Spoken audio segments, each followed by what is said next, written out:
खास कर बंगाल दे विच जिथे नहीं पूरा तंत्र लगाता अपना। नरेंद्र मोदी खुद, इन्हां दा गृह मंत्री, इन्हां दा प्रधान, इन्हां दे मुख मंत्री बाकी स्टेटां दे पूरा ताना बाना ला दिता पर जित नहीं सके, क्योंकि 10 साल का कार्यकाल सी ममता बनर्जी का। कुछ लोग खबर सन, पर जदों तुसी गए हो जाके महासभा कीतियां, महापंचायतां कीतियां ते लोगों ने पिछली बार 211 सीटां सन, इस बार 215 सीटां, 4 सीटां होर वध दित्तियां।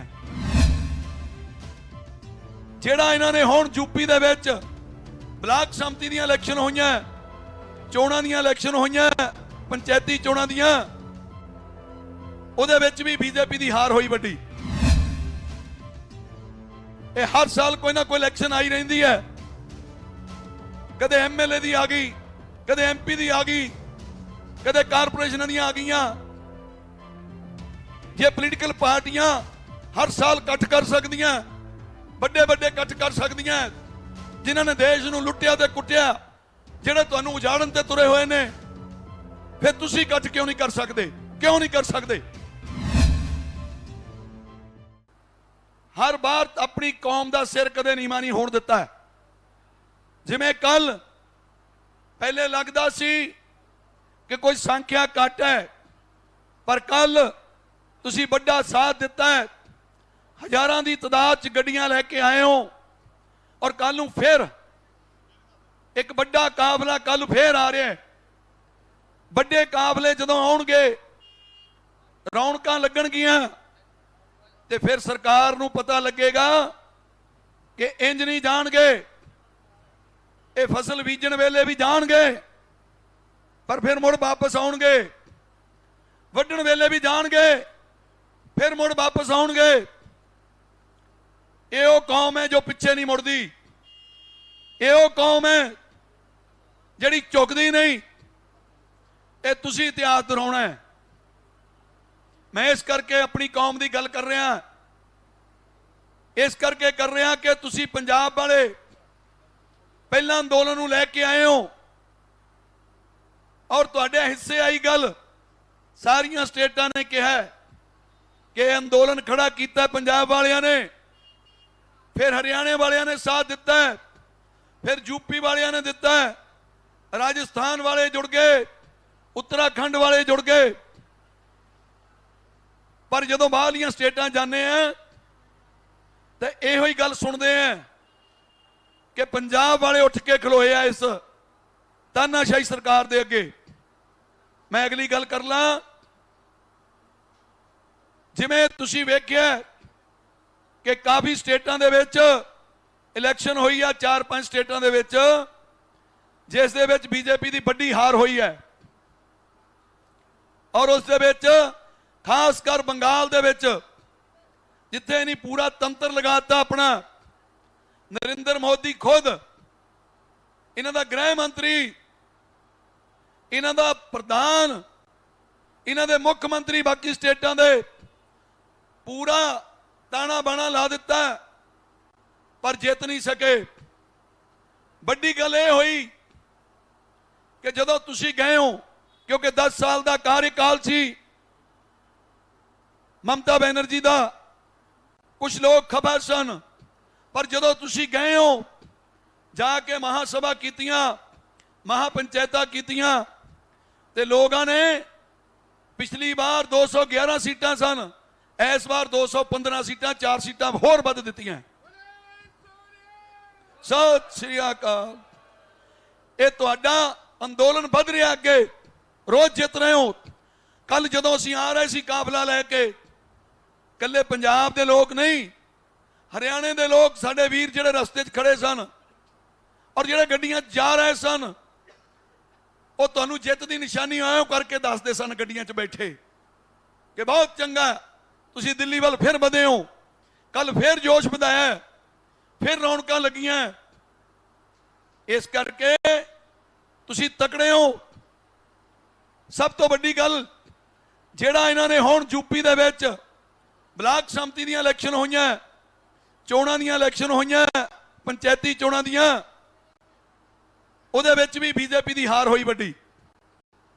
ਹੌਲੀ ਹੌਲੀ ਬੀਜੇਪੀ ਦੇ ਅੰਦਰ ਕਮਸਾਨ ਚੱਲ ਰਿਹਾ, ਅੰਦਰ ਅੰਦਰ ਆਪਸ ਵਿੱਚ ਲੜ ਰਹੇ ਨੇ, क्योंकि कई प्रेस वाले वीर गल दस दिंदे ने, क्योंकि कोई भी गल प्रेस कोलों छुपदी नहीं।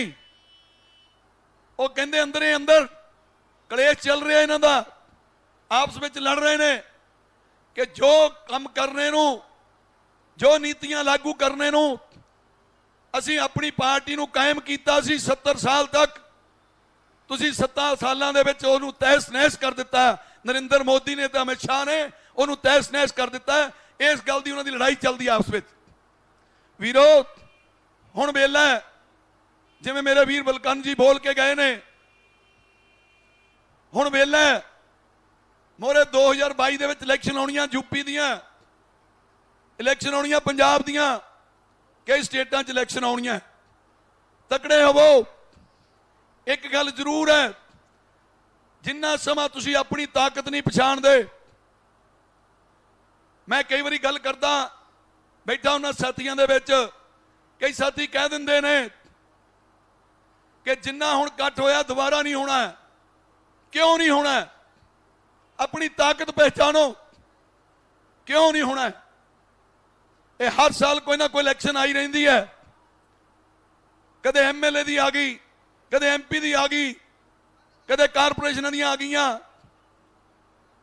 ये पोलीटिकल पार्टियां हर साल कट कर सकदियां, बड़े बड़े कट कर सकदियां, जिन्होंने देश नूं लुटिया ते कुटिया, जिहड़े तुहानूं उजाड़न ते तुरे हुए ने, फिर तुसी कट क्यों नहीं कर सकते? क्यों नहीं कर सकते? तुसी भी कट कर सकते हो। एकता बनाओ, एकता च रहो, अपनी ताकत नूं पछाणो। ये तुहाडे अगे झुकणगे, पैसे खाणगे, डरनगे तुहाडे कोलों।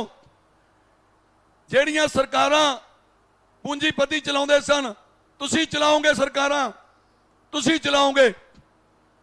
ਆਪਣੇ ਆਪ ਨੂੰ ਇਸ ਕਾਬਲ ਕਰੋ ਕਿ ਤੁਸੀਂ ਸਰਕਾਰਾਂ ਨੂੰ ਚਲਾਓ। ਕੋਈ ਵੀ ਸਰਕਾਰ ਹੋਵੇ, ਤੁਹਾਡਾ ਡੰਡਾ ਮਜ਼ਬੂਤ ਹੋਵੇ, ਤੁਸੀਂ ਤਕੜੇ ਹੋਵੋ।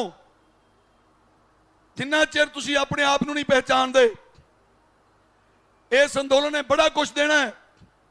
ਹੁਣ ਤੱਕ ਕਾਫੀ ਕੁਝ ਦਿੱਤਾ है और ਅੱਗੇ ਦੇਣਾ है। ਆਉਣ ਵਾਲੀ ਪੀੜ੍ਹੀ ਨੂੰ ਤੁਸੀਂ ਇੱਕ ਜੁਝਾਰੂ ਪੀੜ੍ਹੀ ਬਣਾ ਕੇ ਜਾਣਾ ਹੈ।